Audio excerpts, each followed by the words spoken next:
Muy buenas tardes, 11 de febrero del año 2023, son las 6:28 de la tarde.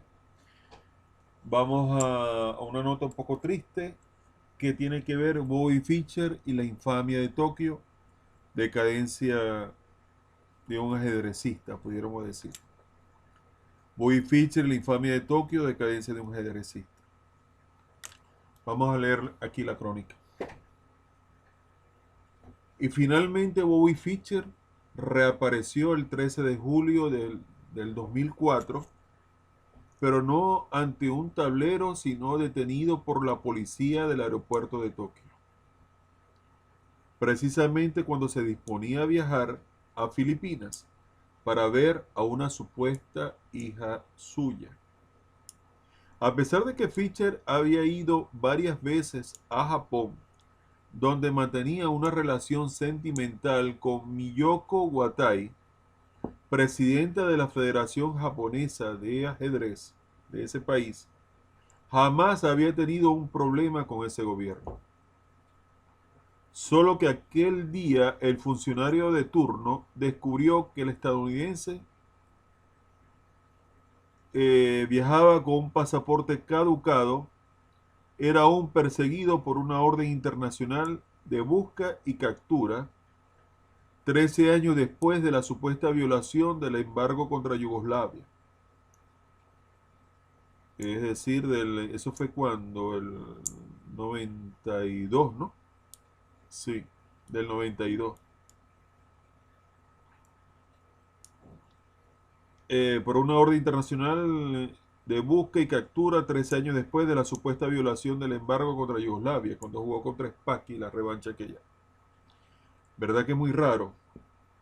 Años antes supimos que sus escasos bienes en Estados Unidos habían sido embargados y subastados, lo que le produjo un enorme dolor y odio contra el gobierno de los Estados Unidos, a Fischer.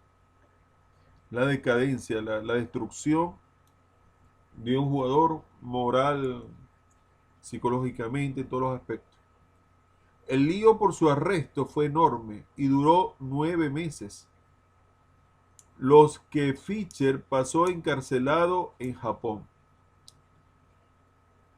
como un delincuente, golpeado, perdió dientes delanteros y fue mantenido con grilletes en un pequeño calabozo. Miren, las cárceles en Japón son muy estrictas porque esa cultura es muy perfeccionista. Es como término militar todo. Tienen que pararse firme, en columna, van marchando todo el día. Ahí no hay libertad, pero de nada. Eso es como prácticamente como un ala militar del gobierno japonés. Así son las cárceles en Japón, son muy estrictas.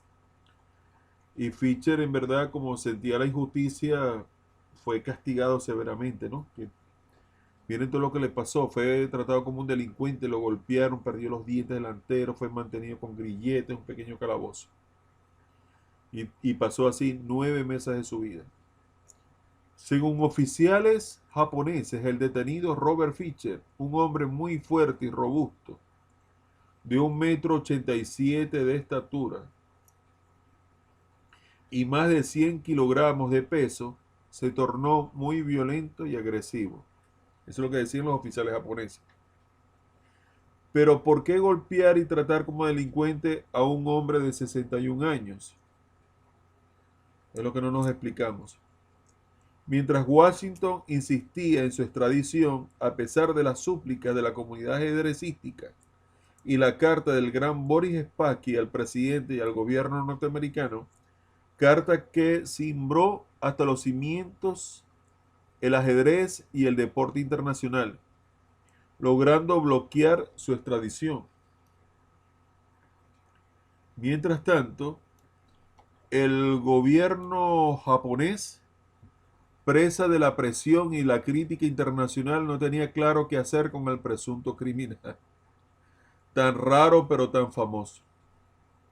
Pero el Parlamento de Islandia, donde Fischer seguía siendo un héroe porque había puesto a ese país en el mapa mundial en 1972, decidió concederle el asilo político. Obtuvo el pasaporte islandés el 27 de abril del 2005, justo lo que el primer ministro japonés Junichiro Koizumi necesitaba para quitarse de encima la molesta patata caliente llamada Bobby Fischer. Una papa caliente. Las imponentes fotos de Fischer con una barba blanca larguísima, con problemas para caminar por los golpes y el aislamiento, aspecto de vagabundo y claras marcas de sufrimiento y cansancio en su rostro, cuando bajaba del avión cerca de Reykjavik, dieron la vuelta al mundo. Fischer fue recibido como un héroe nacional en Islandia, gracias a Dios. Por fin parecía que el genio de Pasadena, California, podría vivir en paz y quizás muchos años en uno de los países más ricos y socialmente avanzados del mundo. Pero esa es otra historia. Sabemos que existía para la época la guerra de cuando se enfrentó Fischer con Spassky en la revancha en la Yugoslavia y patrocinado por ese banquero yugoslavo de la época. Fischer necesitaba el patrocinio, en verdad. Y la persecución y el acoso que se hizo contra Fischer fue, bueno, moralmente, si Fischer defendió a los Estados Unidos y terminó de esa manera, en verdad fue demoledor para su autoestima, para su sentimiento de patria, por amor de ese país. Le pagaron muy mal, en verdad.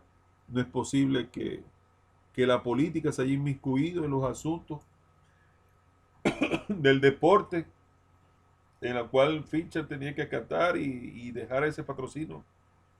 Ah, pero él allá en los Estados Unidos nadie lo patrocinaba y lo apoyaba, sino que Fischer se la mantenía de vagabundo, vagabundeando por las calles allá en California y terminó preso allá también.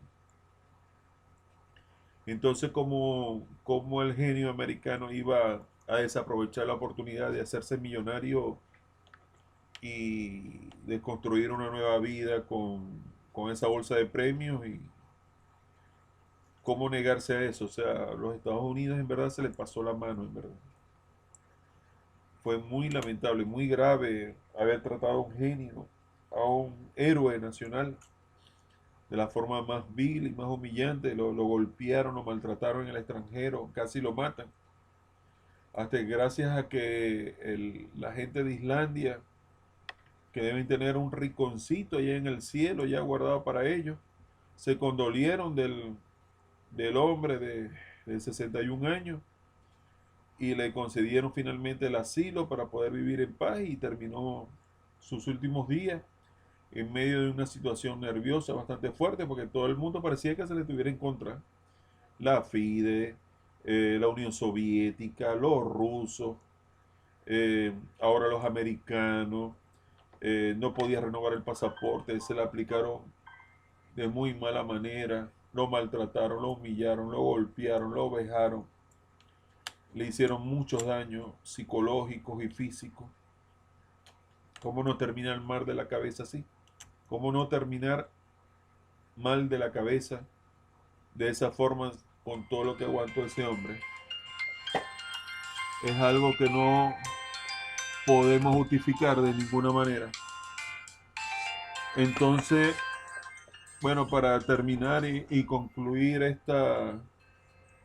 este video, en verdad, cuando la política y las medidas de restricciones internacional intervienen o se hacen presentes en el mundo deportivo con aquellos que han entregado, consagrado su vida a una pasión, a un deporte, a una actividad, en verdad suelen suceder estas cosas lamentables, porque Fischer no robó a nadie, no dañó a nadie, no perjudicó a nadie, no lastimó a nadie, no mató a nadie, no hizo acto terrorista, y lo trataron en verdad como un personaje muy bajo y muy vil, como algo despreciable y tanto es así que su condición, su imagen, todo fue disminuyendo hasta quedar en una situación bastante deplorable, como de vagabundo, descuidado, desaliñado, con barba,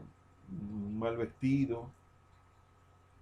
Él no podía tener un encuentro amoroso y establecer una relación con la presidenta de la Federación Japonesa, sino que todo es un problema, todo es una crisis y en verdad Fischer lastimosamente los peores años de su vida los terminó viviendo una vez que fue despojado del título mundial de ajedrez.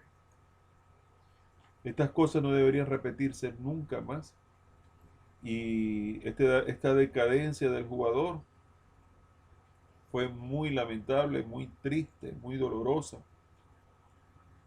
y como les digo, él no se merecía esa, ese ensañamiento que le hicieron en su contra, esa persecución, ese hostigamiento, ese acoso a lo largo de su vida, posterior, en los últimos años de su vida, y hasta que finalmente encontró asilo y encontró un lugar donde descansar y tranquilamente, gracias a la comunidad ajedrecística de Islandia, que en verdad estaban agradecidos, finalmente aparecieron gente agradecida, porque en verdad colocaron al tope de la palestra internacional, del turismo, de la fama a Islandia, como prácticamente en esa época el centro del ajedrez mundial, en el 72, y estaban agradecidos. Tanto es así que Fischer se convertía prácticamente en un atractivo hasta turístico, ¿no? Quien quisiera conocer a Fischer se podía trasladar hasta Islandia hasta el momento de su muerte. Entonces la decadencia de este señor, en verdad lo lamentamos mucho. Fue el que reivindicó al ajedrez como deporte profesional en cuanto a los premios y a los patrocinantes y todo eso, las bolsas de premios. Y en verdad todos lo lamentamos lo que le sucedió, pero no tomamos como lección cómo vivió sus últimos años, pero en verdad sentimos satisfacción y gusto y alegría cuando vemos que un solo hombre con una fuerza de voluntad de hierro logró derrotar un sistema y coronarse como campeón mundial de ajedrez. Ese mismo título que desprecia ahora Magnus Carlsen, Fischer lo dio todo, dio la vida, dio su tranquilidad, lo dio todo por el título. Todo, todo, le puso alma, cuerpo y corazón. Ese título que ahora dice Carlsen que está en declive, es la mayor emoción, la mayor gloria que puede sentir un ajedrecista a lo largo de su vida. Por estas razones no considero a Carlsen como el mejor del mundo y de la historia. Porque no solamente tiene que ir con hacer buenas jugadas, sino que tiene que ser todo una estructura completa en cuanto a imagen, información, de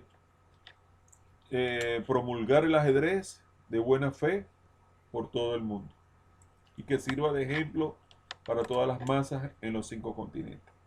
Así lo veo yo. Un buen ejemplo, por supuesto. Bueno, esta es la infamia de Tokio, lo que le sucedió a Fischer. Si en verdad te gustó el video, por favor, regálame un like para saber que en verdad te gustó, que caló bien. Si quieres suscribirte al canal y apoyarme, ayudarme a crecer en YouTube, suscríbete por favor, ayúdame, acompáñame en estos conversatorios. Si quieres opinar algo del tema, bienvenido sea, estimado. Yo, si veo el comentario te respondo. Y si quieres compartir este video en redes sociales, en verdad me harías un gran favor, porque le llegaría a muchas más personas. Se les aprecia y se les respeta a todos. Les habló Ernesto Rondón.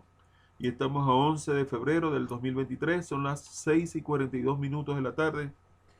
Dios quiera que la infamia de Tokio no se repita con ningún ajedrecista que sea acosado por ningún gobierno en ningún lado del mundo.